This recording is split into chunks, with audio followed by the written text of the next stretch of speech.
Assalamualaikum warahmatullahi wabarakatuh. Perkenalkan, kami dari kelompok 5, kelas B1, semester 5 RMIK. Kami di sini akan mempresentasikan hasil diskusi kami mengenai pendekatan-pendekatan pengembangan sistem informasi yang ditampilkan dalam review jurnal.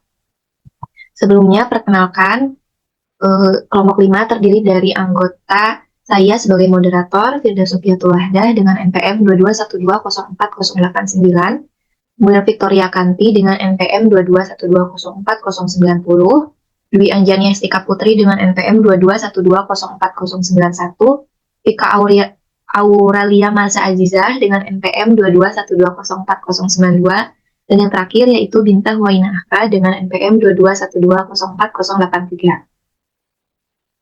Untuk jurnal yang pertama yaitu mengenai struktur analisis and struktur design yang akan disampaikan oleh Bintang Waina Aka. Judul jurnal, Sistem Informasi Pemeliharaan Aset Rumah Sakit Harapan Bunda Lampung Tengah. Penulisnya Tri Aristi Saputri dan Dadang Asep Fitriantoro. Tahunnya 2023. Pendekatan ini dilakukan dengan cara mengidentifikasi masalah dan kendala pada sistem yang sedang berjalan, dengan tujuan memahami dan mengetahui sistem yang ada. Langkahnya, yang pertama itu wawancara, dengan melakukan sesi tanya jawab dengan bagian operasional, teknisi, dan keuangan rumah sakit. Yang kedua, observasi, yaitu pengamatan langsung terhadap sistem pemeliharaan aset di Rumah Sakit Harapan Bunda Lampung Tengah. Yang ketiga, studi pustaka, dilakukan dengan mempelajari, membaca, mengutip, dan membuat catatan dari buku-buku yang berkaitan dengan aset, serta prosedur pemeliharaan aset di Rumah Sakit Harapan Bunda. Untuk analisis sistemnya itu, Forcat alur kerja sistem pemeliharaan aset Rumah Sakit Harapan Bunda Lampung Tengah untuk menganalisis kelemahan sistem yang sedang berjalan. Untuk kelemahannya itu, ada pemeliharaan hanya dilakukan saat ada laporan kerusakan aset elektronik, aset yang rusak tidak didata dengan baik, dan pemeliharaan aset elektronik tidak memiliki jadwal tetap.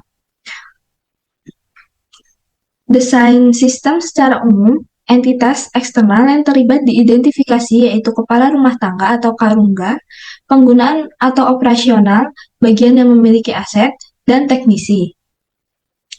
Yang terakhir, desain sistem secara terinci, rancangan keluaran atau desain output. Di sini, output yang diharapkan adalah data yang relevan, akurat, dan bebas dari duplikasi agar laporan yang dihasilkan sesuai dengan harapan, maka perlu dilakukan perancangan yang tetap sesuai dengan kebutuhan. Untuk jurnal yang kedua mengenai pengembangan Object Oriented Analysis and Design yang akan disampaikan oleh Victoria Kanti. Selanjutnya adalah jurnal dengan judul Analisis dan Desain Aplikasi Perawatan Gigi Berbasis Mobile, Studi Kasus Klinik DRG Agus Wiandono, dengan penulis Faiza Akmal, Alfatur Rabani, Lintang Aprilia Putri, dan juga Anindo Sakafitri, tahun 2024. Object Oriented Analysis and Design adalah pendekatan yang dilakukan dengan tujuan untuk meningkatkan efisiensi pelayanan dengan mengatasi masalah pencatatan, penyimpanan berkas, dan pengolahan data rekam medis pasien. Adapun langkahnya, yang pertama adalah analisis kebutuhan pasien, yaitu dapat menjadwalkan janji temu, mengakses riwayat kesehatan gigi, menerima pemberitahuan tentang perawatan rutin, dan menerima peringatan ketika muncul masalah. Dan juga kebutuhan dokter gigi, mencakup sistem penjadwalan janji temu, dan catatan kesehatan elektronik. Selanjutnya yaitu perancangan sistem, ada use case diagram. Pada sistem ini difokuskan kepada 3 user utama, yaitu pasien, asisten dokter, dan juga dokter. Selanjutnya sequence diagram, ada 3 sequence diagram. Yang pertama, sequence diagram janji temu. Yang kedua, sequence diagram untuk melakukan update data rekam medis. Dan yang ketiga, sequence diagram profil yang memberikan akses informasi berupa tampilan artikel dan profil untuk pasien. Yang ketiga, kelas diagram. Kelas diagram bertujuan untuk memudahkan integrasi kelas pada data yang diimplementasikan pada sistem. Dan yang terakhir ada wireframe. Wireframe bertujuan untuk menggambarkan struktur dan fungsional aplikasi antrian dokter gigi secara kasar.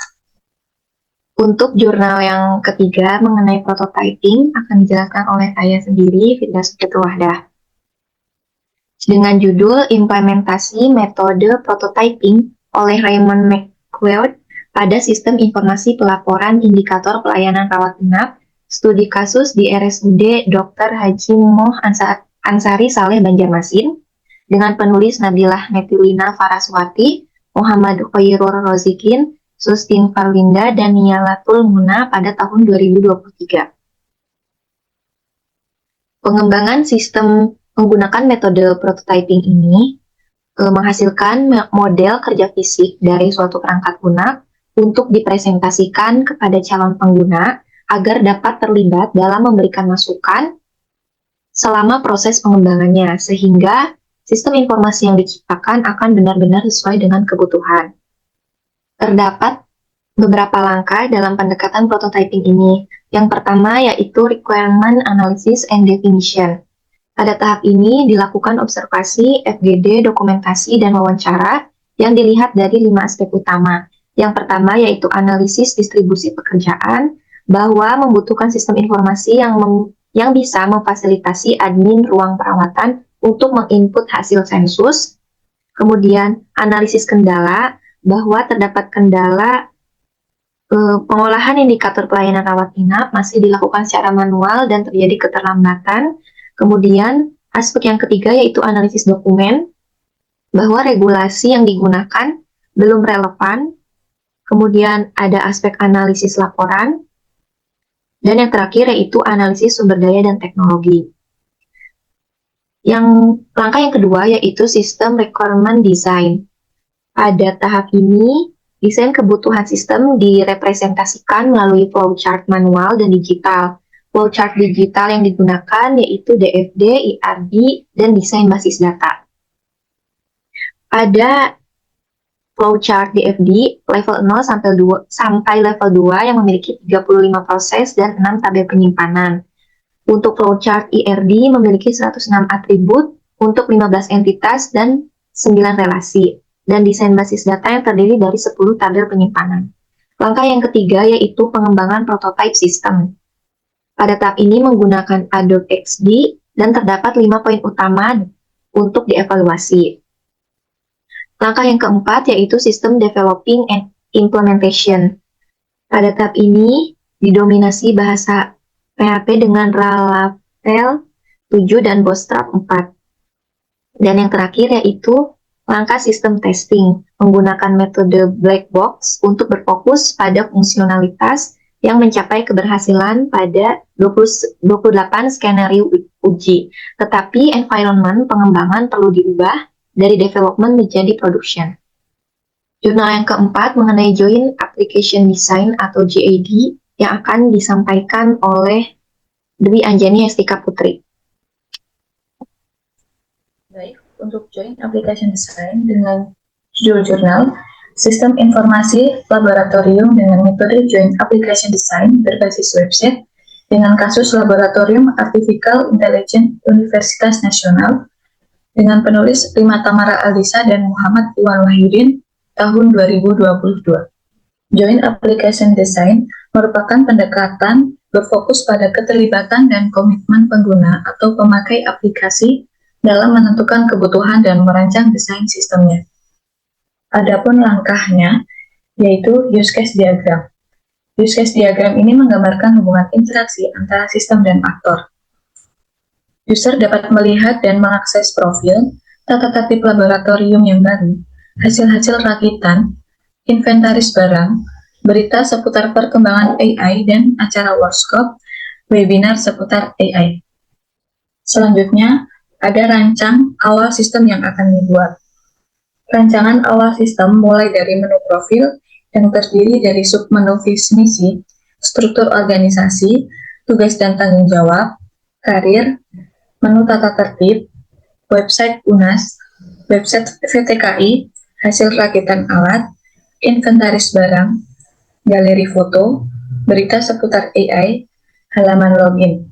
Halaman login dengan memasukkan nama pengguna atau alamat email dan sandi untuk masuk ke website. Dan tampilan menu awal. Pada tampilan menu ini terlihat kegiatan-kegiatan yang dilakukan oleh Laboratorium AI di Fakultas Teknologi Komunikasi Informatika Erentika Universitas Nasional. Dan setelah menu home, akan ada menu profil, tata tertib di laboratorium, link ke website Universitas Nasional, link ke website fakultas, menu hasil rakitan para asisten lab, inventaris barang lab, galeri kegiatan di lab, berita-berita seputar artificial intelligence. Pada tampilan menu profil ini terdiri dari visi misi, struktur organisasi, tugas dan tanggung jawab, beserta karir di lab. Dari menu profil ini terdapat visi misi dari laboratorium yang terbaru. Jurnal yang terakhir mengenai pendekatan participatory design yang akan disampaikan oleh Vika. Judul jurnal perancangan aplikasi penyedia informasi perguruan tinggi bagi pelajar SMA atau sederajat dengan metode participatory design. Penulis William Reynaldo, Marihot Nainggolan, dan Clara Teresia, tahun 2021. Penentuan alternatif desain. Pendekatan ini untuk menentukan alternatif desain melibatkan 3 tahapan, yaitu persiapan, pembukaan, dan pelaksanaan. Bertujuan untuk melaksanakan brainstorming dalam perancangan aplikasi dengan bantuan software Visio untuk membuat konsep desain. Yang kedua, pembuatan prototipe aplikasi. Pembuatan prototipe aplikasi dengan tingkat keakuratan tinggi yang memungkinkan pengguna berinteraksi secara langsung meskipun fitur dan data belum lengkap sepenuhnya, dapat dilakukan menggunakan Adobe XD. Login dan halaman utama.